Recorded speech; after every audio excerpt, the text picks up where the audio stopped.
한 여군 헌병대장 중령이 군부대의 폭행과 비리가 판치는 사실을 알게 되고 그 부대의 감찰을 시작하여 뒤집어 엎어 개박살내고 부대를 개편하는 이야기입니다.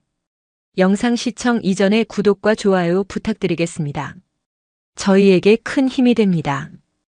2018년 7월 충청남도 계룡시.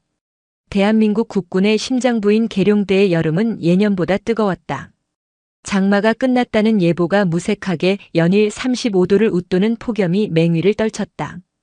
육군 본부 군사경찰대 건물 3층 수사과장실의 낡은 에어컨이 끙끙거리며 미지근한 바람을 토해냈다. 그마저도 감사해야 할 일이었다. 정부의 강력한 에너지 절약 시책에 따라 중앙냉방 시스템은 정해진 시간이 아니면 가동되지 않았다. 강서연 중령은 산더미처럼 쌓인 서류에서 눈을 들어 잠시 창밖을 응시했다. 아지랑이가 피어오르는 아스팔트 위로 전투복을 입은 장병들의 그림자가 길게 늘어졌다. 그녀의 책상은 언제나처럼 전쟁터였다. 한쪽에는 최근 종결된 모 사단 보급부대의 유류절도 사건 보고서가, 다른 한쪽에는 병사들 간의 사소한 폭행 사건 조서가 위태롭게 쌓여 있었다. 대부분은 지루하고 소모적이며 군이라는 거대한 조직의 혈관 곳곳에 쌓인 콜레스테롤 같은 사건들이었다. 그녀의 임무는 그 찌꺼기들을 묵묵히 긁어내는 것이었다. 독사. 누가 처음 시작했는지는 알 수 없었다. 한번 물면 그것이 참모총장의 인척이든 국회의원의 조카든 증거가 있는 한 절대 놓아주지 않는 그녀의 집요한 수사 스타일 때문에 붙은 별명이었다. 어떤 이들은 찬사로, 어떤 이들은 경멸을 담아 그 별명을 입에 올렸다. 강서연은 어느 쪽이든 상관없었다. 중요한 것은 결과였고 그녀는 언제나 결과를 만들어냈다. 육사 출신 남성 장교들이 주류를 이루는 군사경찰에서 학사 출신의 여군인 그녀가 중령 계급을 달고 수사과장 자리에 앉을 수 있었던 것은 순전히 실력 덕분이었다. 그러나 실력만으로는 넘을 수 없는 벽이 있다는 것을 그녀는 매일같이 실감했다. 오늘 아침에 정기회의가 그랬다. 그녀가 발언할 때마다 미묘하게 다른 곳을 보거나 슬쩍 말을 자르고 들어오는 남성 동료들의 태도. 그녀의 의견이 타당함에도 불구하고 결국 다른 남성 장교의 입을 통해 비슷한 의견이 나오고 나서야 모두가 고개를 끄덕이는 기묘한 풍경. 그들은 그녀를 여군이라는 틀에 가두려 했다. 독하고 예민하며 감정적인 여자. 그녀는 그런 편견과 싸우기 위해 스스로 감정을 지우고 더욱 냉철한 독사가 되어야 했다. 과장님 결제 서류입니다. 노크와 함께 부속실에 김대위가 들어와 새로운 서류철을 내려놓았다. 강서연은 짧게 고개를 끄덕였다. 그녀의 시선은 서류철 맨 위에 아무렇게나 놓인 얇고 허름한 편지 봉투에 머물렀다. 군용 봉투도 관공서 봉투도 아니었다. 동네 문방구에서 파는 흔한 흰색 편지 봉투. 수신 일란에는 육군 본부 군사경찰대 수사과장님 귀하라고 적혀 있었고 발신인 주소는 없었다. 서툰 듯 하면서도 힘이 들어간 글씨체였다. 이건 뭔가? 우편물 정리하다가 나왔습니다. 일반 우편으로 온 것 같습니다. 강서연은 손을 뻗어 봉투를 집어들었다. 가볍고 얇았다. 그녀는 페이퍼 나이프로 조심스럽게 봉투를 개봉했다. 안에서는 곱게 접힌 A사 용지 2장이 나왔다. 빼곡하게 채워진 글씨는 봉투의 글씨체와 같았다. 그녀는 무심코 첫 문장을 읽어 내려가기 시작했다. 존경하는 수사과장님께. 저는 더 이상 희망이 없는 곳에서 이 편지를 씁니다. 제 이름도 소속도 밝힐 수 없음을 용서해 주십시오. 그것이 알려지는 날 저는 살아남지 못할 것입니다. 진부한 시작이었다. 군 생활의 어려움을 토로하는 병사들의 투서는 한 달에도 몇 통씩 날아들었다. 대부분은 선임의 괴롭힘이나 여자친구 문제, 혹은 막연한 우울감에 대한 호소였다. 강서연은 기계적으로 다음 문단으로 시선을 옮겼다.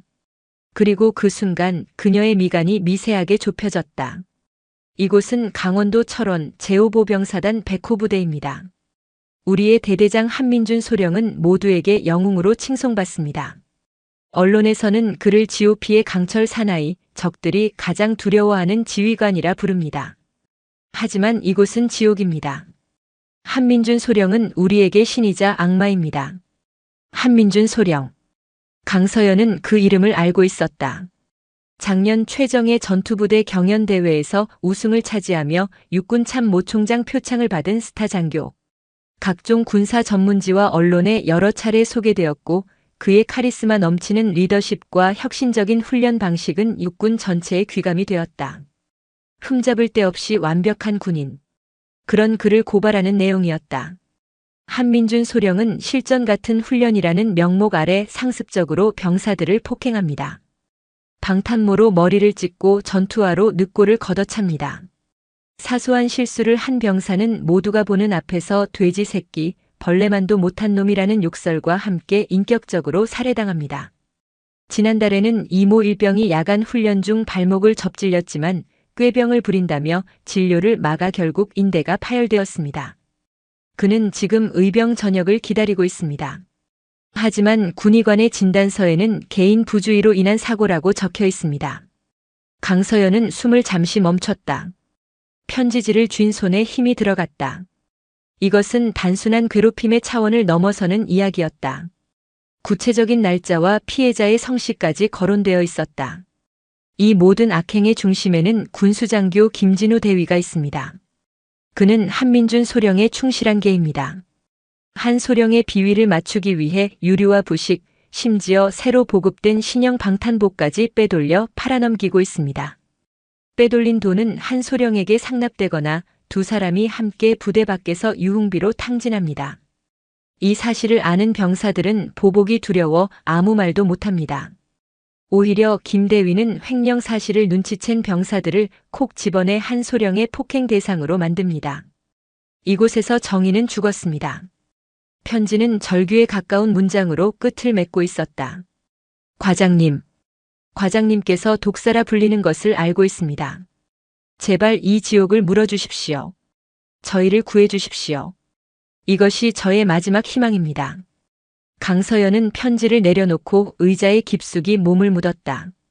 에어컨 소리가 유난히 시끄럽게 들렸다. 음해성 투서일 가능성을 먼저 생각했다. 한민준 소령처럼 잘나가는 인물에게는 시기하는 적도 많을 터였다. 진급에서 밀렸거나 그에게 징계를 받았던 누군가가 앙심을 품고 썼을 수도 있다. 하지만 그녀의 수사관으로서의 직감은 다르게 말하고 있었다. 글씨체에 담긴 미세한 떨림, 구체적인 정황 묘사, 그리고 마지막 문장에 실린 처절함. 이것은 거짓으로 꾸며내기 힘든 종류의 진실성을 담고 있었다. 만약 이 내용이 사실이라면 이것은 육군 전체를 뒤흔들 최악의 스캔들이었다. 전장의 영웅이라는 가면 아래 폭력과 비리로 자신만의 왕국을 건설한 악마가 도사리고 있는 셈이었다. 그녀는 자리에서 일어나 창가로 다가갔다. 해는 뉘엿뉘엿 서쪽으로 기울고 있었다. 계룡대의 하늘은 평화로웠지만 그녀의 마음속에는 폭풍이 일기 시작했다. 이 사건에 손을 대는 순간 그녀는 군이라는 거대한 조직의 가장 단단하고 빛나는 부분을 건드려야 한다. 수많은 적이 생길 것이고 엄청난 저항에 부딪힐 것이다. 직속상관을 비롯한 상층부는 군의 명예를 운운하며 그녀를 막으려 들 것이다. 최악의 경우 그녀의 군 생활 자체가 끝장날 수도 있었다. 하지만 편지 속의 그 절규가 귓가에 맴돌았다. 제발 이 지옥을 물어주십시오. 독사는 먹잇감을 발견했다. 그리고 한 번 발견한 먹잇감을 외면하는 것은 그녀의 방식이 아니었다. 강서연은 다시 책상으로 돌아와 수화기를 들었다. 그리고 자신의 팀에서 가장 믿을 수 있는 수사관 최민준 대위의 내선 번호를 눌렀다. 최 대위 나다. 내일 아침까지 최근 3년간 제5보 병사단 100호 부대 인사 기록 전부 뽑아놔. 전출, 의병 전역, 징계 현황. 특히 부대 부적응 사유로 나간 인원들은 따로 정리해서 보고해. 조용히 아무도 모르게. 수화기를 내려놓은 그녀의 눈빛은 차갑고 고요했다. 마치 사냥을 시작하기 직전의 독사처럼. 창밖은 이미 짙은 어둠에 잠겨 있었다. 고요한 요새, 철원의 지옥을 향한 그녀의 보이지 않는 항해가 막 시작되고 있었다. 다음 날 아침 강서연은 평소보다 1시간 이른 6시에 출근했다. 밤새 뒤척인 탓에 몸은 무거웠지만 정신은 얼음처럼 맑았다. 그녀의 책상 위에는 최민준 대위가 밤새 정리해 놓은 두툼한 보고서가 놓여 있었다. 그녀는 뜨거운 커피를 한 모금 머금고 보고서의 첫 장을 넘겼다. 보고서의 내용은 그녀의 예상을 한치도 벗어나지 않았다. 아니, 오히려 예상을 뛰어넘는 수준이었다. 지난 3년간 한민준 소령이 지휘하는 백호 부대의 전출 및 의병 전역자 비율은 육군 평균치의 3배를 상회했다. 특히 정신과적 문제, 스트레스성 장애, 우울증 등과 부대 부적응을 사유로 군을 떠난 병사의 수는 전군 최고 수준이었다. 보고서의 각주에는 주요 전역자 심층 면담 기록 부재라고 적혀 있었다. 통상적으로 의병 전역 시에는 해당 부대 지휘관 및 동료들의 면담 기록이 첨부되기 마련인데 백호 부대의 서류는 유독 그 부분이 누락되거나 형식적인 내용으로 채워져 있었다. 무언가를 의도적으로 숨기고 있다는 강력한 증거였다. 과장님, 찾으시는 동안 추가로 확인해 봤습니다. 최 대위가 조용히 다가와 또 다른 서류를 내밀었다. 군수품 관련 자료였다. 백호 부대는 최전방 GOP 부대라는 특수성 때문에 다른 부대에 비해 신형 장비 보급 우선순위가 높습니다. 작년에만 신형 야간 투시경 50세트, K2C1 개량형 소총 100정, 신형 방탄복 200벌이 보급되었습니다. 그런데 현재 전산상 재물조사 현황을 보면 그중 상당수가 훈련 중 파손 및 망실로 처리되어 있습니다. 파손율이 비정상적으로 높습니다. 망실 처리된 물품들은 어떻게 됐나? 서류상으로는 폐기 처리 후 상급 부대에 보고된 것으로 나옵니다. 하지만 상급 부대인 5사단 군수처의 폐기물 인수 기록에는 해당 내역이 없습니다. 중간에서 증발한 겁니다. 투서의 내용은 하나씩 사실로 확인되고 있었다. 강서연은 눈을 감았다. 머릿속에서 퍼즐 조각들이 맞춰지며 거대한 범죄의 윤곽이 드러났다. 이것은 단순한 지휘관의 일탈이 아니었다. 부대 전체가 혹은 사단 내 누군가의 묵인 하에 조직적으로 이루어지는 범죄일 가능성이 높았다. 최 대위.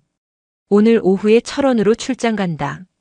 GOP 사단 하계 전투준비 태세 현장 점검 명목으로 공식 출장 명령서 준비해. 운전은 내가 직접 하지. 혼자 가시겠습니까? 위험할 수 있습니다. 최 대위의 얼굴에 걱정이 어렸다. 공식적인 수사가 아니야. 그냥 점검일 뿐이지. 내가 가서 직접 봐야겠다. 그 영웅이라는 작자의 얼굴을. 오후 1시 강서연은 군용 SUV의 운전대를 잡고 계룡대를 빠져나왔다. 남성 운전병을 대동하는 것이 일반적이었지만 그녀는 혼자 움직이는 것을 선호했다. 불필요한 시선과 보고를 피하기 위해서였다. 고속도로를 달려 경기도를 지나자 풍경은 눈에 띄게 달라지기 시작했다. 푸르던 들판은 땅을 파헤친 훈련장으로 변해갔고 지뢰라고 쓰인 붉은 경고판이 도로변에 나타나기 시작했다. 민간 차량의 수가 줄어들고 육중한 군용 트럭과 장갑차가 도로의 주인이 되었다. 포천을 지나 철원 땅으로 들어서자 공기마저 무겁게 느껴졌다. 분단의 상흔이 아물지 않은 채 남아있는 땅. 이곳의 시간은 여전히 1953년에 멈춰있는 듯했다. 백호 부대 위병소에 도착한 것은 오후 4시가 다 되어서였다. 멸공의 횃불 백전백승 백호 부대라는 글씨가 새겨진 거대한 아치가 그녀를 맞았다.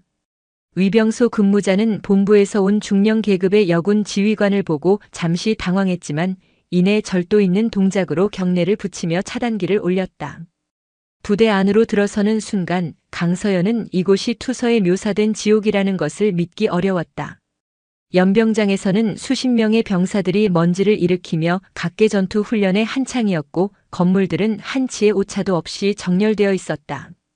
제초 작업이 막 끝난 화단에서는 흙냄새가 풍겨왔다. 모든 것이 완벽하게 통제되고 있었다. 위선적으로 보일 만큼. SUV가 본부 건물 앞에 멈추자 문이 열리고 한 남자가 걸어 나왔다. 180cm가 훌쩍 넘는 훤칠한 키에 다부진 체격. 햇볕에 그을린 건강한 피부와 부드러우면서도 강인한 인상의 얼굴. 한민준 소령이었다. 그는 강서연을 발견하고는 환한 미소를 지으며 다가왔다.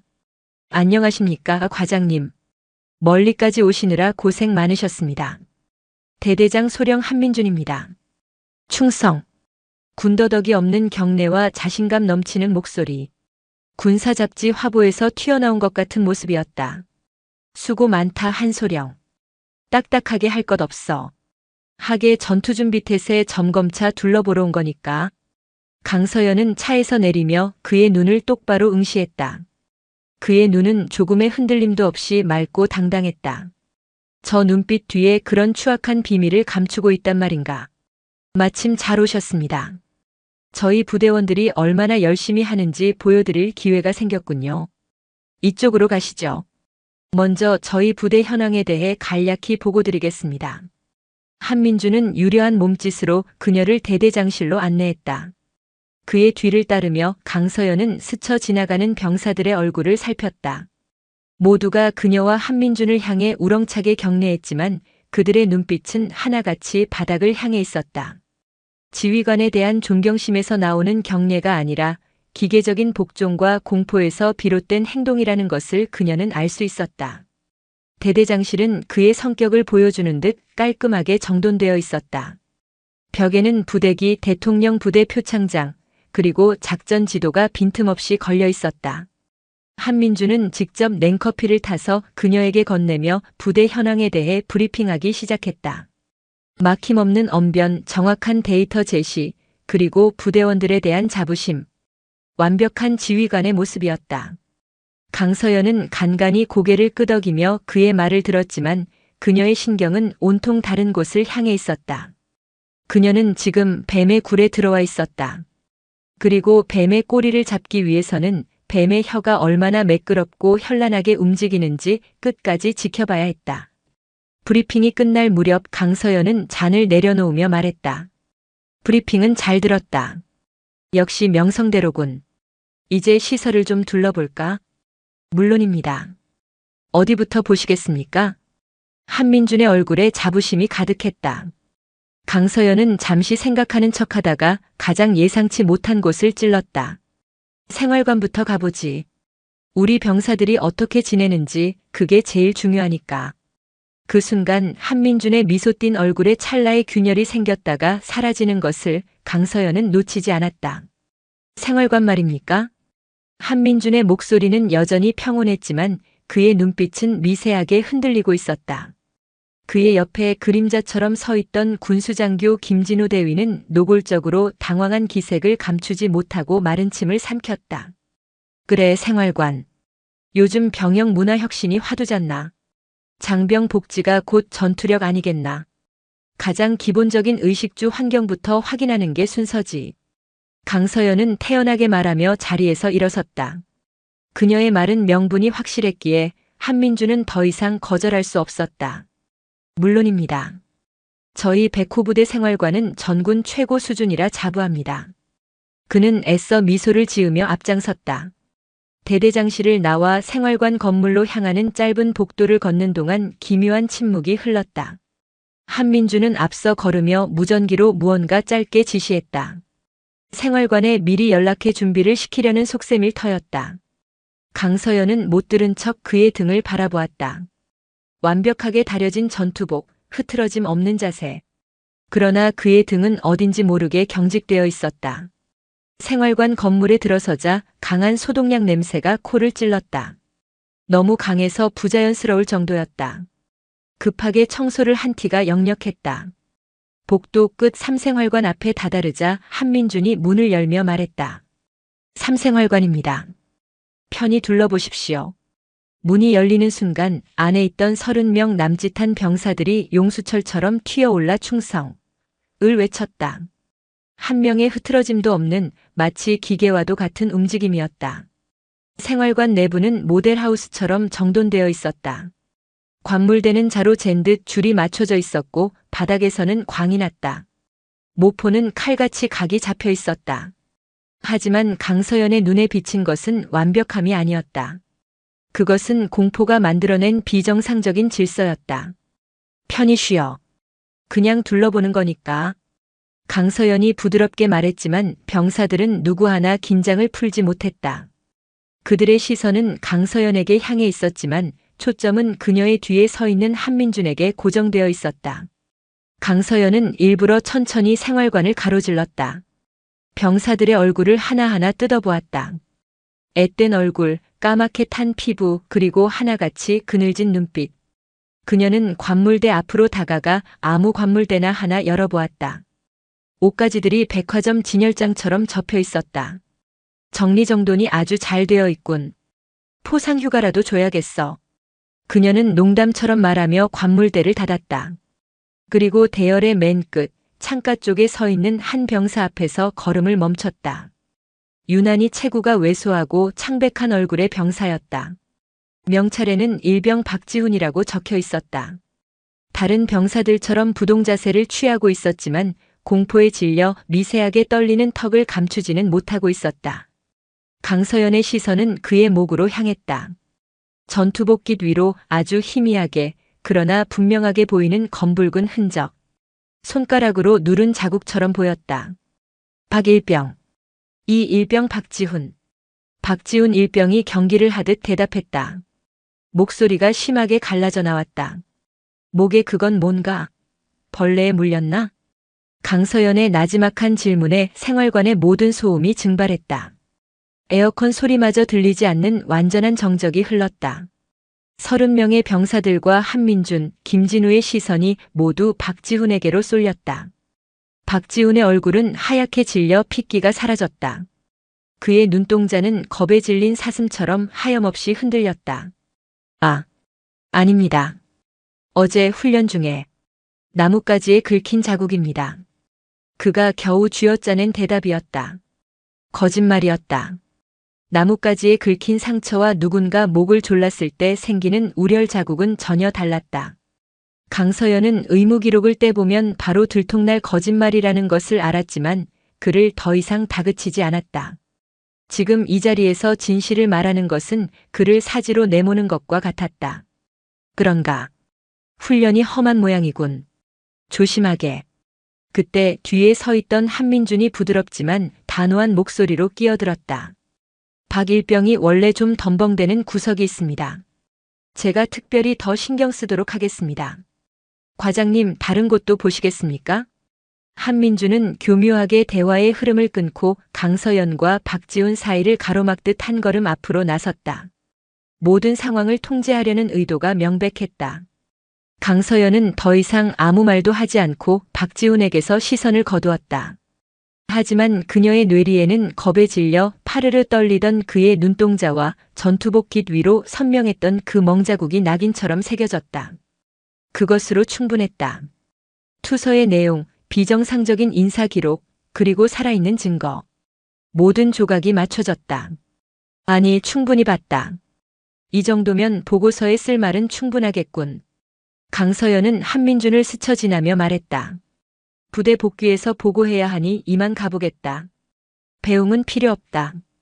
그녀는 뒤도 돌아보지 않고 생활관을 나섰다. 복도를 걸어 건물 밖으로 나오는 내내 등 뒤에서 느껴지는 한민준의 차가운 시선을 느낄 수 있었다.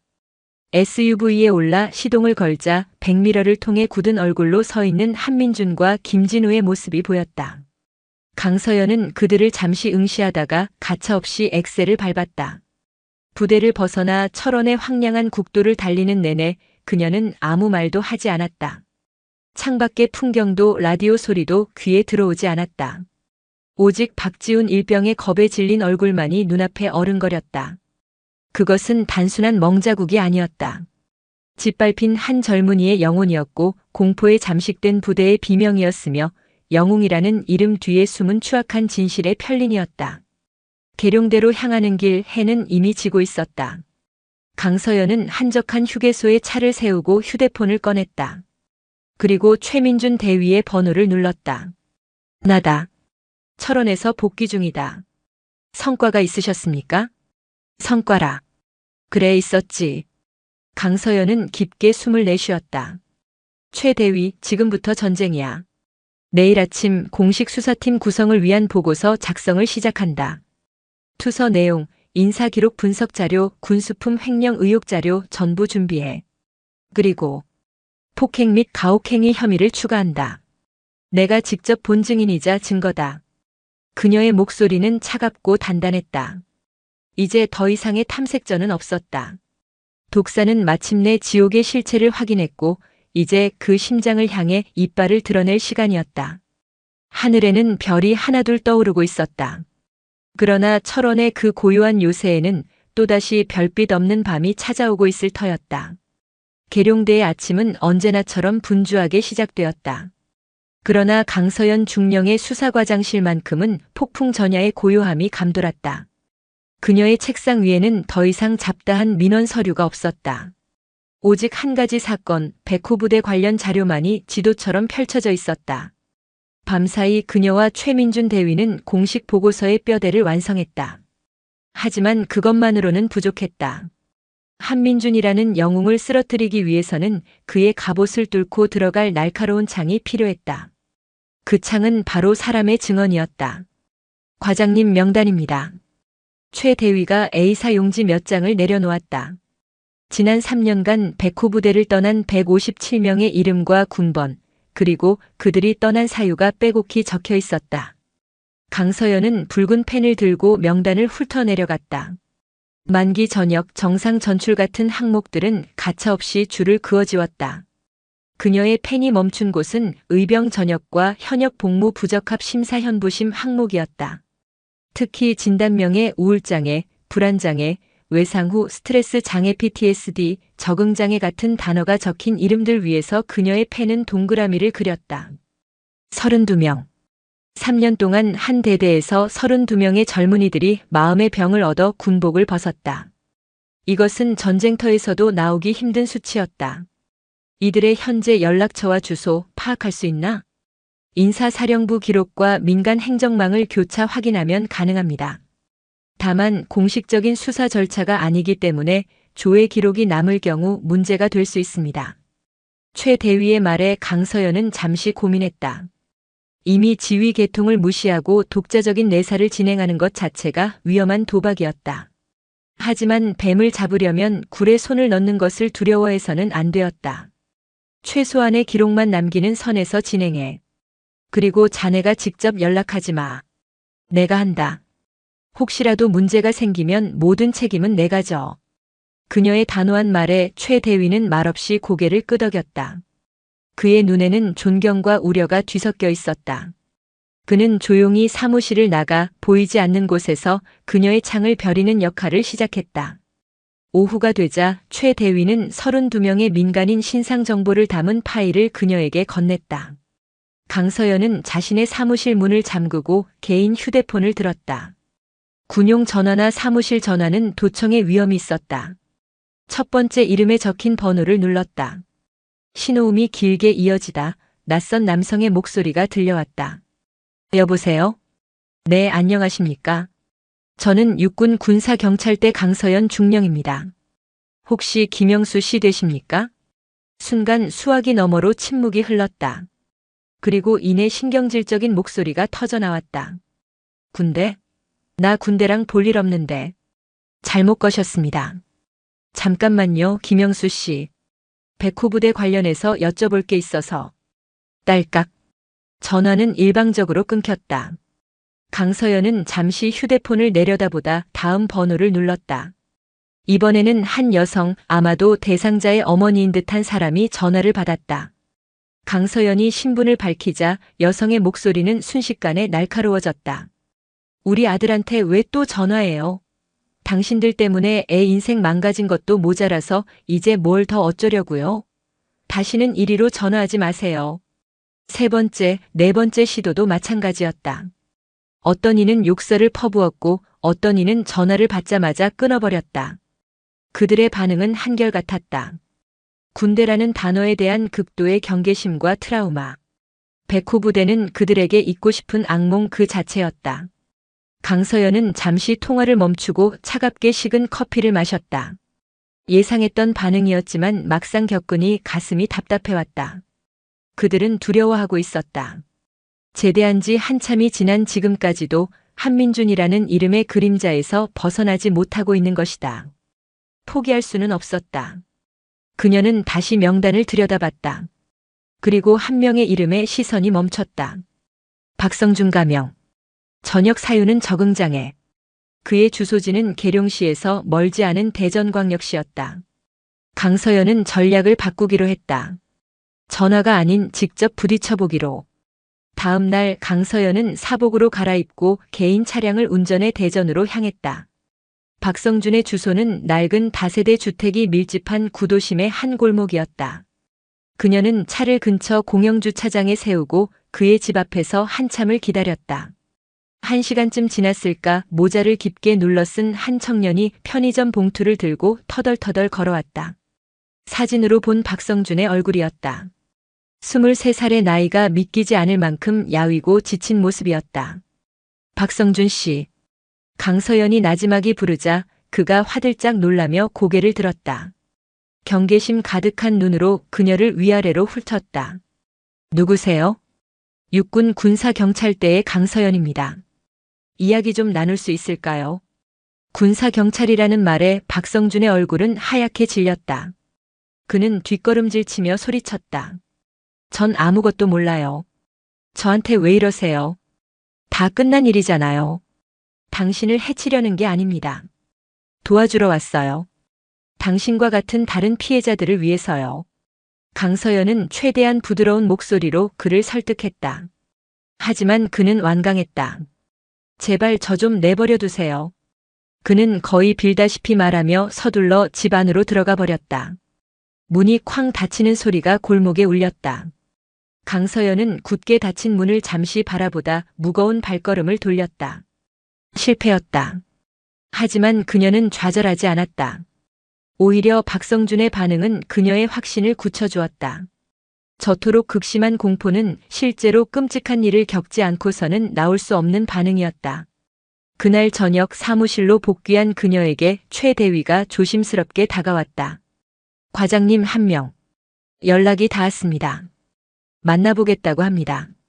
강서연의 눈이 번쩍 뜨였다. 누군가? 이진호 가명나고 합니다. 작년에 불안장애로 의병 전역했습니다. 지금은 서울에서 아르바이트를 하며 지내고 있다고 합니다.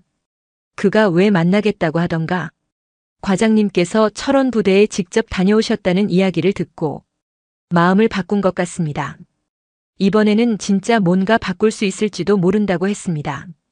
강서연의 가슴이 뛰기 시작했다. 마침내 균열이 생기기 시작한 것이다.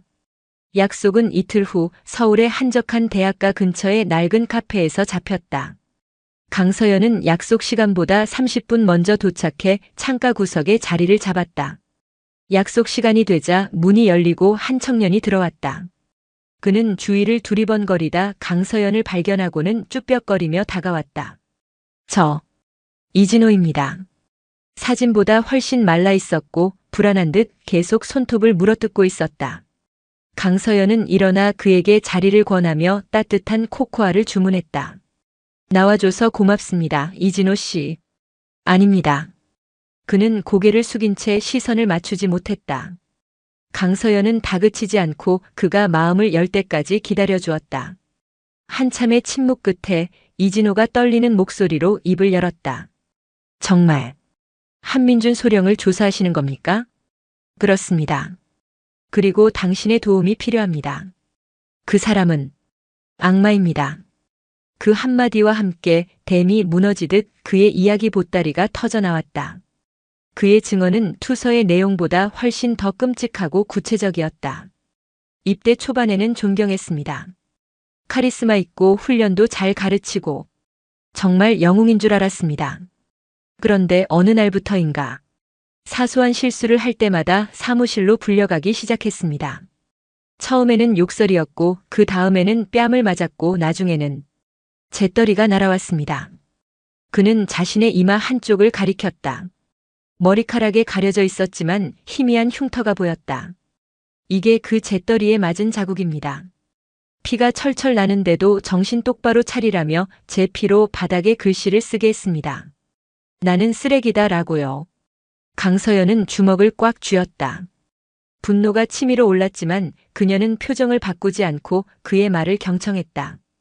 김진우 대위는 더 악질이었습니다. 한 소령이 없을 때는 와서 힘들지 라며 위로해주는 척했습니다. 그리고는 한 소령이 싫어하는 병사들 명단을 만들어서 갖다 바쳤습니다.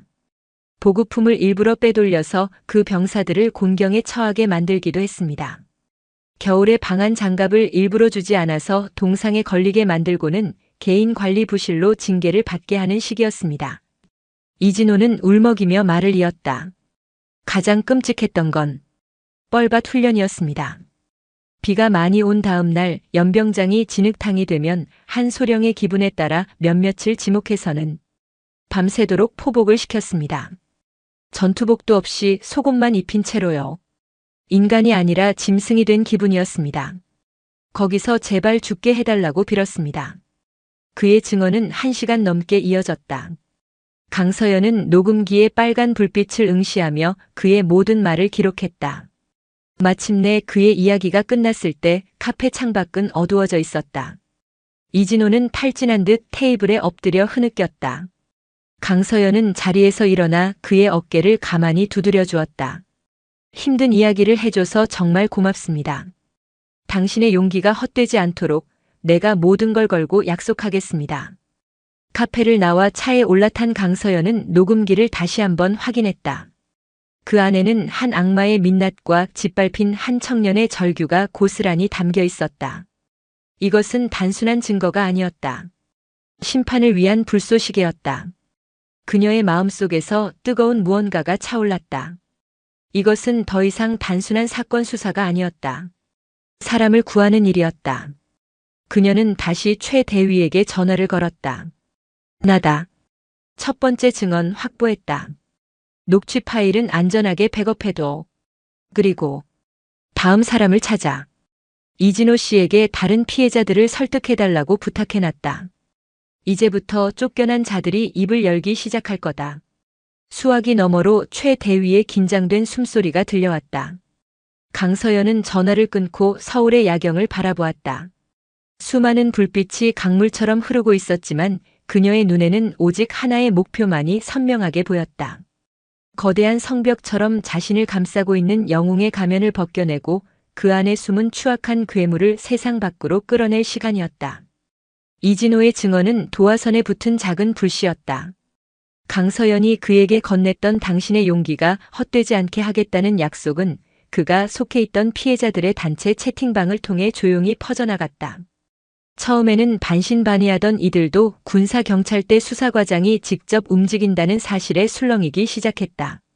며칠 사이 강서연의 개인 휴대폰으로는 발신인 불명의 이메일과 메시지들이 도착하기 시작했다. 내용은 제각각이었지만 가리키는 방향은 하나였다. 한민준의 폭력과 김진우의 비리.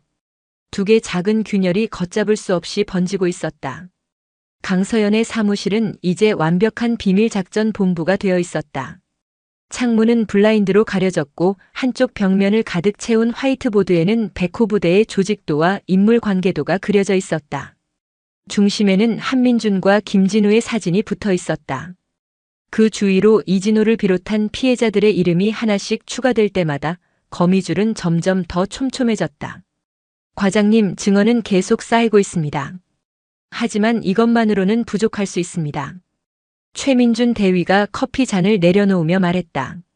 그의 눈은 며칠 밤을 샌 탓에 붉게 충혈되어 있었다. 알아. 강서연이 화이트보드를 응시하며 대답했다. 한민준 정도의 인물을 무너뜨리려면 피해자의 눈물만으로는 안 돼. 국방부 감사실 놈들은 그걸 개인의 일탈에 대한 주관적 원한 정도로 치부해버릴 테니까. 그들의 언어로 이야기해줘야지. 흔들리지 않는 사실, 조작할 수 없는 증거. 바로 숫자 말이야. 그녀는 군수품 횡령이라고 적힌 부분에 붉은색 마커로 동그라미를 쳤다. 사람의 기억은 왜곡될 수 있어도 숫자는 거짓말을 하지 않아. 지금부터는 김진우 대위가 남긴 족적을 파고든다. 그 거미줄의 중심에 있는 놈이니까. 그날부터 강서연과 최 대위는 육군 군수사령부의 통합물류정보체계 LIMS와 전쟁을 시작했다. 합법적인 권한을 넘어선 접근이었지만 이제 와서 그런 것을 따질 여유는 없었다. 그들은 지난 3년간 백호 부대에 보급된 모든 물품의 목록과 일련 번호를 상급 부대인 5사단의 재물조사 보고서 그리고 백호 부대 자체의 망실 및 폐기 처리 보고서와 밤새워 대조했다. 작업은 고통스러울 정도로 지루했다. 수만 개의 데이터 속에서 의미 있는 불일치를 찾아내는 것은 거대한 사막에서 바늘 하나를 찾는 것과 같았다. 하지만 강서연은 포기하지 않았다. 그녀는 불일치 않은 데이터를 따로 분류해 패턴을 분석하기 시작했다. 그리고 마침내 특정한 규칙성을 발견했다. 여기 좀 봐, 최 대위. 강서연이 모니터의 한 부분을 가리켰다.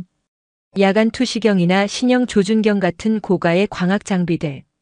대부분 보급된 지 6개월 이내의 훈련 중 충격으로 인한 0점 불량 및 기능 상실로 폐기 처리됐어. 이상하지 않나? 군용 장비가 무슨 유리구슬도 아니고.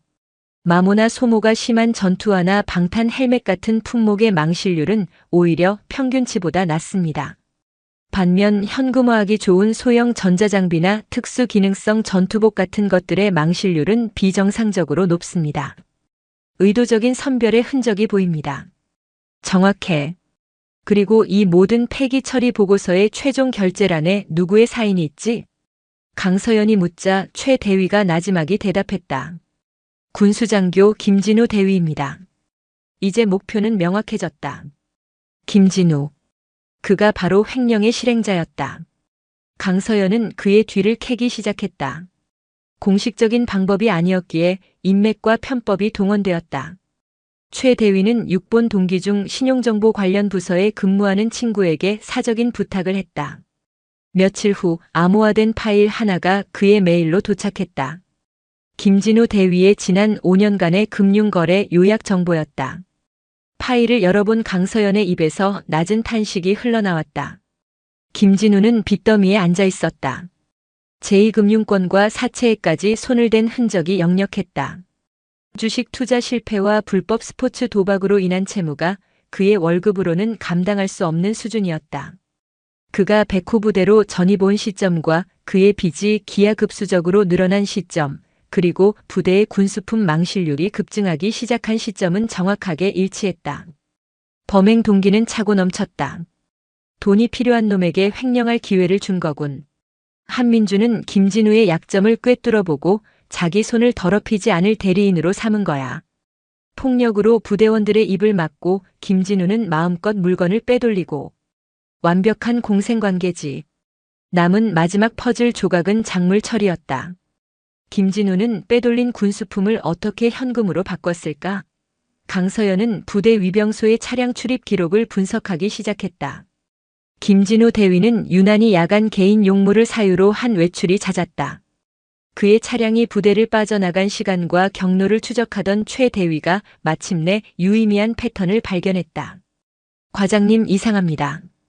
김 대위의 차량은 외출 때마다 거의 같은 곳을 향했습니다.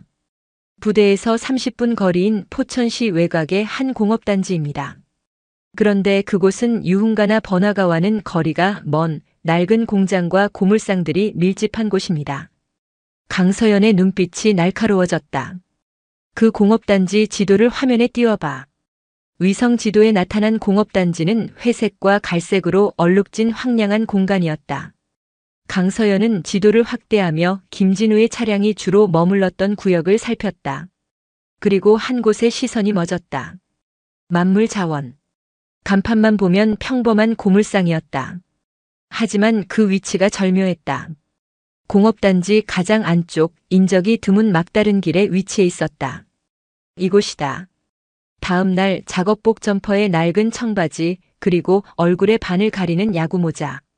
강서연은 군인의 흔적을 완벽하게 지운 채 만물자원이라는 고물상 앞에 낡은 1톤 트럭을 세웠다. 트럭 짐칸에는 일부러 모아온 폐가전 몇 개가 실려 있었다.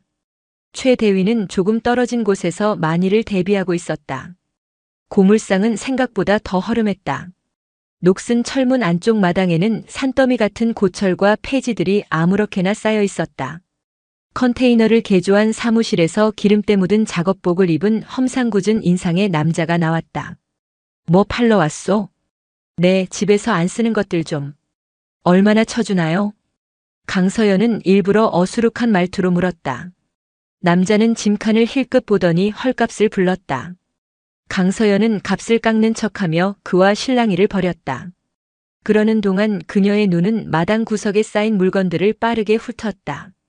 대부분은 평범한 고철들이었지만 천막으로 어설프게 가려진 한쪽 구석에 쌓인 상자들이 눈에 들어왔다. 군용 탄약 상자와 같은 국방색 나무 상자들. 그리고 그 옆에는 검은색 더플백 몇 개가 놓여 있었는데 삐져나온 옷자락은 누가 봐도 디지털 전투복 무늬였다. 저건 뭔가요? 군인들 물건도 봤나 봐요? 강서연이 순진한 척 물었다. 그 순간 남자의 눈빛이 경계심으로 가득 찼다. 당신 뭐야? 남의 물건은 왜 봐? 살 거 아니면 썩 꺼져. 남자는 거칠게 소리치며 그녀를 내쫓으려 했다. 강서연은 순순히 물러나는 척하며 트럭에 올라탔다. 하지만 그녀의 입가에는 옅은 미소가 걸려 있었다. 거미줄의 끝에 매달린 독이 가득한 거미를 찾아낸 것이다. 사무실로 복귀한 강서연은 최 대위에게 고물상 주인 장 씨의 신원을 조회하도록 지시했다. 결과는 예상대로였다. 작물 취득을 포함한 전과 3범. 그가 바로 김진우의 파트너였다. 모든 조각이 맞춰졌다. 강서연은 사무실 화이트보드 앞으로 다가갔다. 그리고 김진우 대위의 사진과 방금 인쇄한 고물상 주인 장 씨의 사진을 나란히 붙였다. 그녀는 두 사진을 붉은 선으로 이었다. 그리고 그 선은 다시 화이트보드의 가장 중심에 있는 한민준 소령의 사진을 향해 뻗어나갔다. 폭력의 왕국을 건설한 왕 한민준. 왕의 비호 아래 욕망을 채운 대리인 김진우. 그들의 더러운 돈을 세탁해준 외부 조력자 장씨. 그리고 그들 아래서 신음하는 수많은 피해자들. 공모자의 거미줄은 완벽하게 그 모습을 드러냈다. 이제 남은 것은 이 거미줄을 세상에 드러내고 가장 중심에 있는 독거미를 끌어내는 것이었다. 강서연은 마커 펜 뚜껑을 닫으며 나지막이 은조렸다. 이제 거미줄을 흔들 시간이야. 그녀의 시선은 책상 위의 전화기로 향했다. 직속상관인 이승환 장군에게 이 모든 것을 보고하고 공식적인 수사팀을 꾸려줄 것을 요청해야 할 시간. 그녀는 이것이 가장 넘기 힘든 벽이 될 것임을 직감하고 있었다. 하지만 이제 와서 물러설 곳은 없었다. 그녀는 수화기를 들었다. 거대한 조직과의 전쟁이 이제 막 시작되려 하고 있었다. 거미줄의 지도를 완성한 다음 날 강서연은 군인으로서 가장 정석적인 절차를 밟았다. 자신의 모든 내사 기록과 증거 자료를 정리하여 직속상관인 군사경찰단장 이승환 준장의 집무실을 찾았다. 그녀는 이번만큼은 그가 자신의 편에 서서 정의를 위한 칼을 뽑아줄 것이라 믿었다. 이승환 장군은 그녀의 능력을 누구보다 아끼고 인정해 주었던 상관이었기 때문이다. 이 장군의 집무실은 계룡대에서도 전망이 가장 좋은 곳에 위치해 있었다. 거대한 창 너머로 계룡산의 웅장한 산세가 한눈에 들어왔다. 그는 강서연이 내민 두툼한 보고서를 받아들고 말없이 페이지를 넘기기 시작했다. 강서연은 그의 맞은편 의자에 꼿꼿이 앉아 그의 반응을 기다렸다. 시간이 흐를수록 그의 미간에 새겨진 주름은 점점 더 깊어졌다. 마침내 그가 마지막 장을 덮었을 때 집무실에는 무거운 침묵이 내려앉았다. 그는 보고서를 책상 위에 내려놓고 한참 동안 창밖을 바라보았다. 강서연은 그 침묵의 의미를 가늠하려 애썼다. 강중령. 마침내 입을 연 그의 목소리는 낮고 무거웠다. 자네의 수사 능력은 언제나 놀랍군. 이 정도의 증거를 그것도 비공식적으로 수집했다는 게 믿기지 않을 정도야. 칭찬이었지만 강서연은 긴장을 풀 수 없었다. 이어질 말을 예감했기 때문이다. 하지만 강중령. 우리는 군인이야. 숲을 봐야지 나무만 봐서는 안 돼. 결국 그녀가 가장 듣고 싶지 않았던 말이 나오고야 말았다. 한민준 소령이 어떤 인물인가? 그는 육군의 스타야. 영웅이지. 그의 대적관과 훈련 방식은 전군의 귀감이 되고 있어. 언론과 국민들은 그를 신뢰하고 북한 놈들이 가장 두려워하는 지휘관으로 알려져 있네. 그런데 이런 스캔들이 터져나온다고 생각해봐. 군의 위신은 땅에 떨어지고 최전방 GOP의 사기는 바닥을 칠 걸세. 우리가 수십 년간 쌓아온 강한 육군의 이미지가 한순간에 무너질 수도 있어. 그의 논리는 조직의 논리, 정치의 논리였다. 강서연은 참을 수 없다는 듯 입을 열었다. 장군님, 썩은 나무 하나가 숲 전체를 병들게 할 수도 있습니다. 한민준 소령이 저지른 짓은 사소한 흠집이 아닙니다. 장병들의 인권을 짓밟고 국가의 재산을 빼돌린 명백한 범죄입니다. 이것을 덮는 것이야말로 군의 명예를 더럽히는 일입니다. 자네의 정의감은 존중하네. 하지만 현실은 다르지. 이승환 장군은 자리에서 일어나 창가로 걸어갔다. 등을 보인 채 그가 말을 이었다. 한민준 소령의 장인이 누군지 아나? 예비역 삼성 장군 출신인 박창준 장군이야. 지금도 국방부와 정계에 막강한 영향력을 행사하고 있는 분이지. 이 문제를 공식화하는 순간 자네는 군 전체를 적으로 돌리게 될 수도 있어. 이건 계란으로 바위치기야. 그것은 조언을 가장한 명백한 협박이었다. 강서연은 온몸의 피가 차갑게 식는 것을 느꼈다. 믿었던 상관의 입에서 나온 말이라고는 믿을 수 없었다. 그는 진실이 아니라 자신의 안위와 조직의 안정을 택한 것이다. 그래서 덮으라는 말씀이십니까? 수사 중단을 명령하지는 않겠네. 하지만 권고하지. 이 보고서는 여기서 폐기하는 걸로 하고 자네는 오늘 아무것도 나에게 보고하지 않은 걸로 하게. 이건 자네를 아끼기 때문에 하는 말이야. 독사도 때로는 먹잇감을 놓아줄 줄 알아야 더 오래 살아남는 법일세. 강서연은 더 이상 아무 말도 하지 않았다. 그녀는 자리에서 일어나 이승환 장군에게 경례를 붙였다. 그녀의 경례에는 더 이상 존경심이 담겨 있지 않았다. 집무실을 나온 그녀의 발걸음은 천근만근 무거웠다. 계룡대의 반듯한 보도블록과 잘 가꿔진 조경이 위선 덩어리처럼 보였다. 그녀는 자신의 사무실로 돌아와 문을 잠갔다. 그리고 한참을 멍하니 허공을 응시했다. 거대한 벽. 그녀가 마주한 것은 한민준이라는 범죄자 개인이 아니라 그의 뒤에 버티고 선 군대라는 거대한 시스템 그 자체였다. 배신감과 무력감이 파도처럼 밀려왔다. 여기서 포기해야 하는 걸까? 모든 증거를 불태우고 침묵하는 것이 현명한 처사일까? 그때 그녀의 눈에 화이트보드에 붙어있는 피해자들의 이름이 들어왔다. 이진호, 박지훈.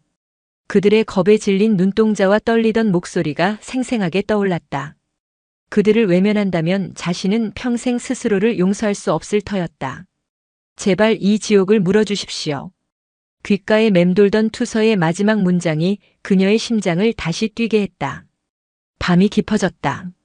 사무실에 홀로 남은 강서연은 결심을 굳혔다. 그녀는 컴퓨터를 켜고 새로운 보고서를 작성하기 시작했다.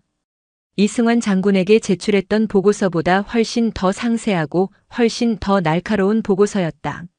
상관의 권고를 정면으로 거부하고 보이지 않는 벽을 향해 자신의 모든 것을 던지기로 한 것이다. 독사는 먹잇감을 놓아주지 않는다. 그것이 자신의 목을 조르는 올가미가 될지라도.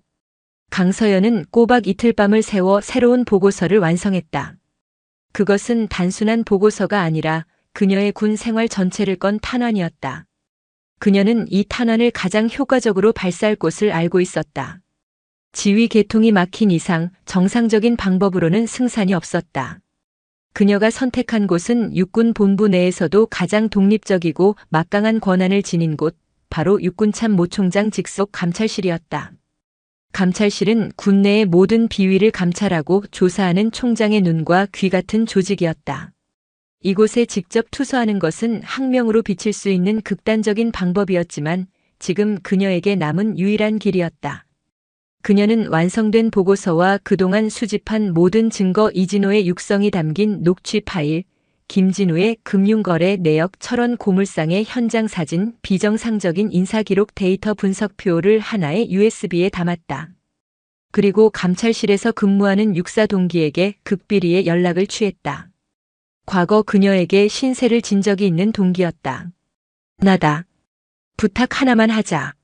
목숨을 걸고 지켜줘야 할 부탁이다. 이틀 후 주말 아침. 강서연은 사복 차림으로 계룡대 밖 한적한 카페에서 동기를 만났다. 그녀는 아무 말 없이 USB를 건넸다. 동기는 USB의 무게를 느끼며 비장한 표정으로 물었다. 대체 뭐길래 그래? 열어보면 알아. 이걸 자네 부서에서 가장 강직하고 그 어떤 외압에도 흔들리지 않을 사람에게 전달해줘. 그리고 자네는 오늘 나를 만난 적 없는 거야. USB는 감찰실의 베테랑 수사관인 한 원사에게 전달되었다. 처음 그는 일선 부대 중령이 직속 상관을 건너뛰고 보낸 이 다이렉트 보고에 불쾌감을 드러냈다. 하지만 USB를 열어보고 그 안에 담긴 내용의 치밀함과 증거의 명백함에 경악을 금치 못했다. 이것은 단순한 비위 사건이 아니었다. 군의 근간을 뒤흔드는 거대한 암세포였다. 특히 2018년 당시 새 정부가 들어서며 사회 전반에 적폐 청산의 바람이 불고 있었고 군 내부에서도 자성의 목소리가 높은 시기였다. 이 사건을 덮는다면 훗날 더 큰 폭발력을 가진 시한폭탄이 될 수 있었다. 감찰실은 긴급회의에 들어갔고 논의 끝에 이 사안을 참모총장에게 직접 보고하기로 결정했다. 육군 참모총장은 보고를 받고 대노했다. 군의 명예를 더럽힌 범죄자들과 그것을 묵인하려 한 지휘 라인 모두에게 분노했다. 그는 그 자리에서 당장 합동특별수사팀을 구성하라고 지시했다. 군사경찰과 군검찰 그리고 감찰실 요원들로 구성된 역대급 규모의 수사팀이었다. 그리고 총장은 한 가지 지시를 더 내렸다. 이 사건을 처음 인지하고 자신의 직을 걸고 제보한 강서연 중령에게 수사팀의 실무를 맡겨라. 그녀만큼 이 사건을 잘 아는 사람은 없을 테니. 며칠 후 강서연은 공식 명령서를 받았다. 합동특별수사단 수사 1팀장으로 보한다. 그녀를 짓누르던 거대한 방패는 깨졌다. 그녀의 손에는 이제 합법적이고 강력한 칼이 쥐어졌다. 상관의 부당한 압력에 굴복하는 대신 더 큰 정의와 원칙에 호소했던 그녀의 도박이 성공한 것이다. 그녀는 즉시 수사팀을 소집했다. 첫 번째 안건은 백호부대 압수수색이었다. 독사의 역습이 시작된 것이다. 작전은 동트기 전 칠흑 같은 어둠 속에서 시작되었다. 수십 대의 군사경찰 및 수사관 차량이 계룡대를 빠져나와 소리 없이 북으로 향했다. 차량 행렬의 선두 지휘 차량에 앉은 강서연의 얼굴에는 어떤 감정도 드러나지 않았다. 그녀의 머릿속은 오직 앞으로 벌어질 작전 계획으로 가득 차 있었다. 오전 6시 정각. 작전 개시. 그녀의 짧은 명령과 함께 수사팀 차량들이 포효하듯 철원의 백호부대 위병소로 쇄도했다. 혼비백산한 위병소 근무자들을 제치고 완전 무장한 군사경찰 특임대 SDT 요원들이 순식간에 부대 내 모든 통신망과 출입로를 장악했다. 한민준 소령은 아침 구보를 막 끝내고 관사에서 샤워를 하던 중이었다. 들이닥친 수사관들에게 압수수색 영장을 받아든 그의 얼굴은 경악과 분노, 그리고 믿을 수 없다는 표정으로 일그러졌다. 김진우 대위 역시 자신의 사무실에서 멍한 표정으로 수갑을 차야 했다. 압수수색은 부대 전체를 대상으로 동시다발적으로 진행되었다. 강서연이 이끄는 1팀은 핵심 장소인 대대장실과 군수과 사무실을 급습했다. 그녀는 한민준의 책상 서랍 안쪽 깊숙한 곳에서 자물쇠로 잠긴 작은 금고를 발견했다. 절단기로 금고를 열자 안에서는 이중으로 작성된 허위 훈련 일지와 함께 김진우 대위에게서 상납받은 것으로 보이는 두툼한 현금 뭉치가 나왔다. 김진우의 사무실에서는 20권이 넘는 가짜 폐기물 처리 보고서와 민간인 고물상 주인과 거래한 내역이 적힌 차명계좌 통장이 발견되었다. 군수 창고에서는 서류상으로는 존재하지 않는 최신형 군장비들이 먼지를 뒤집어 쓴 채 숨겨져 있었다. 그러나 가장 결정적인 증거들은 예상치 못한 곳에서 쏟아져 나왔다. 바로 병사들의 생활관이었다. 수사관들은 병사들의 관물대를 조사하던 중 그들의 아픔이 담긴 흔적들을 발견하기 시작했다. 몰래 숨겨둔 진통제와 소염제, 상처에 바르는 연고. 가족에게 차마 보내지 못하고 침상 밑에 숨겨둔 편지들. 그 편지에는 폭행의 고통과 죽고 싶다는 절망이 빼곡히 적혀 있었다. 그리고 마침내 박지훈 일병의 관물대에서 결정적인 증거가 나왔다. 그의 전투복 상의 안주머니에 꿰매어 숨겨져 있던 손바닥만 한 방수 수첩. 그 안에는 지난 1년간 그가 겪거나 목격했던 모든 폭행의 날짜와 시간, 장소, 그리고 가해자의 행동이 떨리는 글씨로 상세하게 기록되어 있었다. X월 X일 야간. 연병장 뒤. 소령님께 전투와 발로 걷어차임. 사유 대답이 작다는 이유. X월 X일 주간. 대대장실. 김대위 재떨이로 이 병장 머리 내리침. 그것은 한 청년이 살아남기 위해 기록한 피눈물 나는 역사였다. 한 수사관이 그 수첩을 강서연에게 건넸다. 그녀는 수첩을 펼쳐들고 그 처절한 기록들을 천천히 읽어내려갔다. 그녀의 눈시울이 뜨거워졌다. 이것으로 모든 것이 끝났다. 한민준의 영웅이라는 가면은 산산조각 났다. 그녀는 수첩을 조심스럽게 증거물 봉투에 넣으며 창밖을 바라보았다. 동쪽 하늘이 밝아오고 있었다. 철원의 그 길고 어두웠던 밤이 마침내 끝나고 있었다. 압수수색과 함께 한민준, 김진우가 연행되자 백호 부대를 짓누르던 공포의 시대는 막을 내렸다. 부대에는 심리안정지원팀이 급파되었고 병사들은 외부와 완전히 격리된 안전한 공간에서 조사를 받게 되었다. 처음에는 입을 열기 두려워하던 병사들이었지만 수사팀은 여러분의 편이라는 강서연의 진심 어린 설득과 동료들이 하나둘 용기를 내는 모습에 마침내 굳게 닫혔던 침묵의 둑이 터져나오기 시작했다. 강서연은 박지훈 일병을 직접 면담했다. 작은 조사실에서 마주 앉은 박 일병은 여전히 겁에 질려 있었지만 그의 눈빛은 이전과 달랐다. 희미한 희망과 의지가 담겨 있었다. 강서연은 그가 숨겨두었던 수첩을 테이블 위에 올려놓았다. 이젠 다 말해도 괜찮다. 우리가 모두 지켜줄 테니. 그 한마디에 박지훈 일병은 참았던 울음을 터뜨렸다. 그는 울면서 지난 1년간 겪었던 모든 일들을 털어놓았다. 그의 증언은 수첩의 기록과 정확하게 일치했고 당시의 공포와 절망감을 생생하게 전달하며 모든 수사관들의 마음을 울렸다. 그의 용기 있는 고백은 기폭제가 되었다. 다른 병사들이 줄을 서서 자신의 피해 사실을 증언하기 시작했다. 증언은 증언을 불렀고 한민준의 잔혹한 범죄 행각은 파도처럼 불어났다. 한편 구금된 김진우 대위에 대한 신문은 난항을 겪었다. 그는 모든 것은 내가 혼자 한 일이다. 한민준 소령님은 아무것도 모르신다며 모든 죄를 뒤집어 쓰려 했다. 한민준에 대한 뿌리 깊은 공포와 마지막까지 이어지는 충성심 때문이었다. 강서연은 직접 그의 조사실로 들어갔다. 그녀는 아무 말 없이 서류 뭉치를 그의 앞에 던졌다. 그가 고물상 주인과 주고받은 문자 메시지, 차명 계좌의 거래 내역, 그리고 이미 모든 것을 자백한 고물상 주인의 진술 조서였다. 김대위, 지금 당신을 기다리는 건 최소 징역 15년이야. 군수품 횡령의 직권 남용, 폭행 방조까지. 그런데도 계속 한민준의 방패가 되어줄 건가? 당신이 모든 걸 뒤집어 쓰고 감옥에 가 있는 동안 한민준은 유능한 변호사를 써서 빠져나오고 당신 가족은 범죄자의 가족이라는 손가락질을 받으며 살게 되겠지. 그게 당신이 원하는 건가? 김진우의 눈동자가 격렬하게 흔들렸다. 강서연은 그의 마지막 남은 이성을 파고들었다. 선택해. 한민준을 위한 총알바지로 썩을 것인가, 아니면 진실을 말하고 새로운 삶의 기회를 얻을 것인가. 당신이 진실을 말한다면 정상 참작을 받을 수 있도록 내가 할 수 있는 모든 노력을 하겠다. 이것이 내가 당신에게 줄 수 있는 마지막 기회다. 결국 모든 증거와 강서연의 설득 앞에 김진우는 무너져 내렸다. 그는 오열하며 한민준이 어떻게 자신을 범죄에 끌어들였는지, 어떻게 폭력을 사주하고 횡령한 돈을 상납받았는지 그 모든 전모를 자백했다. 그의 자백은 한민준의 마지막 방패를 깨부수는 결정적인 망치가 되었다. 모든 증거를 확보한 수사팀은 즉시 한민준과 김진우에 대한 구속영장을 청구했고 군사법원은 이를 발부했다. 철원의 영웅으로 불리던 한민준 소령이 수갑을 찬 채 호송차에 오르는 모습은 부대 내 모든 병사들에게 생중계되었다.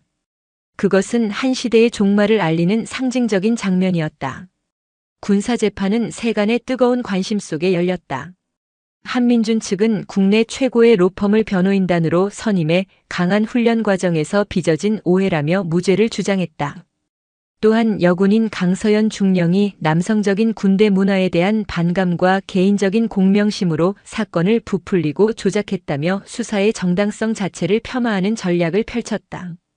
하지만 법정은 그들의 무대가 아니었다. 증인석에 선 박지훈 하사재판 중 진급는 더 이상 과거의 겁에 질린 일병이 아니었다. 그는 떨지 않고 한민준의 눈을 똑바로 바라보며 자신이 겪은 피해 사실을 논리정연하게 증언했다. 그의 용기 있는 증언에 이어 수십 명의 전역 및 현역 병사들이 차례로 증언대에 올라 한민준의 만행을 고발했다. 산더미 같은 물적 증거와 김진우의 자백 영상이 공개되자 방청석에서는 탄식이 터져나왔다. 결국 재판부는 한민준에게 지휘관의 지위를 이용한 가장 추악한 범죄라며 징역 20년을 선고했다. 그의 모든 계급과 훈장은 박탈되었다. 김진우 대위는 수사 협조를 인정받아 징역 7년을 선고받았다. 정의는 더디지만 반드시 실현된다는 것을 보여준 판결이었다. 1년 후 백호부대 스캔들은 대한민국 군을 뿌리부터 뒤흔드는 계기가 되었다.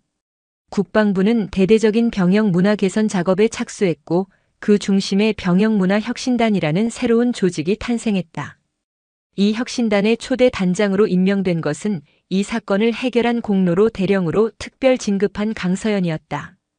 그녀는 이제 한 부대가 아닌 군 전체의 상처를 치유하고 새로운 문화를 만드는 더 큰 싸움을 시작하게 되었다. 박지훈 하사는 군에 남았다. 그는 전문하사로 복무를 연장한 뒤 부사관 학교에 지원해 우수한 성적으로 임관했다. 그리고 신병교육대의 교관이 되어 이제 막군 생활을 시작하는 후배들에게 진정한 전우애와 인권의 가치를 가르치는 리더로 성장했다. 그는 2번 다시 자신과 같은 피해자가 나오지 않게 하는 것을 자신의 사명으로 삼았다. 어느 맑은 가을날 강서연 대령은 조용히 철원의 백호부대를 다시 찾았다. 과거의 살벌함은 사라지고 부대에는 건강한 활기가 넘쳤다. 훈련을 마친 병사들이 분대장과 어깨동무를 하며 웃고 떠드는 모습이 보였다. 연병장 한쪽에서는 박지훈 중사가 앳된 훈련병의 자세를 다정하게 교정해주고 있었다. 그 모습을 바라보는 강서연의 얼굴에 옅은 미소가 피어올랐다. 한 개인의 정의를 되찾기 위한 항해는 끝났다. 하지만 모두가 존중받는 더 나은 군대를 만들기 위한 모두의 항해는 이제 막 시작되고 있었다. 그녀는 차를 돌려 계룡대로 향했다. 그녀의 어깨는 무거웠지만 그 어느 때보다 가슴은 희망으로 가득 차 있었다. 오늘도 시청해 주셔서 감사합니다. 영상이 즐거우셨다면 구독과 좋아요 부탁드리겠습니다.